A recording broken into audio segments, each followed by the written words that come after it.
দুদিনের ব্যবধানে 4টি ভূমিকম্পে কেঁপে উঠেছিল দেশবাসী। আর 4 দফা ভূমিকম্পে ভীত সন্ত্রস্ত দেশবাসী এখনও পুরোপুরি স্বাভাবিক হতে পারেনি। শুক্রবারের মাঝারি মাত্রার ভূমিকম্পে মৃত্যু ও আহতের ঘটনায় সারা দেশ যখন উদ্বেগে, ঠিক তখনই সপ্তাহ না ঘুরতেই আবারও হঠাৎ কেঁপে উঠেছে দেশ। এবার বঙ্গোপসাগর এলাকায় আঘাত এনেছে ভূমিকম্প, যার প্রভাবে কেঁপে উঠেছে দেশের দক্ষিণ পূর্বাঞ্চলীয় জেলা কক্সবাজারের টেকনাফ অঞ্চল।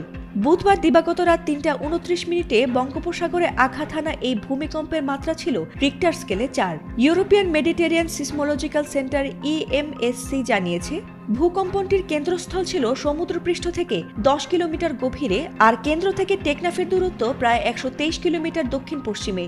ফলে কক্সবাজারের টেকনাফ উপকূল অঞ্চল সবচেয়ে বেশি কম্পন অনুভব করে। একই তথ্য নিশ্চিত করেছে ভারতের ভূমিকম্প পর্যবেক্ষণ সংস্থা ন্যাশনাল সেন্টার ফর সিসমোলজি। সেই সঙ্গে সংস্থাটি জানিয়েছে,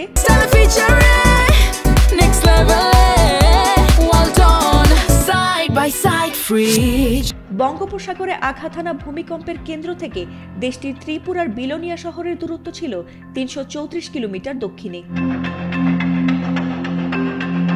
এর আগে গত শুক্রবার সকালে নরসিংদীর মাধবদীকে কেন্দ্র করে 5.7 মাত্রার ভূমিকম্পে রাজধানী সহ দেশের বহু জেলা কেঁপে ওঠে।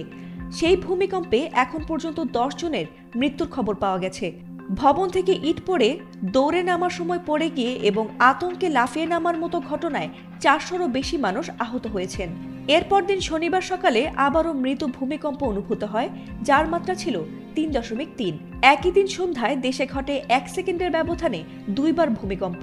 প্রথমটি 3.7 এবং দ্বিতীয়টি 4.3 মাত্রার। প্রথমটির উৎপত্তিস্থল ছিল ঢাকার বাড্ডা, আর দ্বিতীয়টির উৎপত্তিস্থল ছিল নরসিংদী।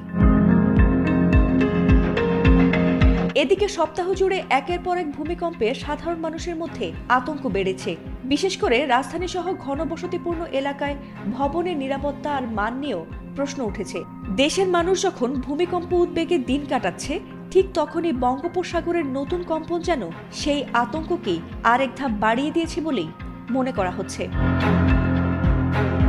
ফাতিমা সুলতানা, ATN বাংলা।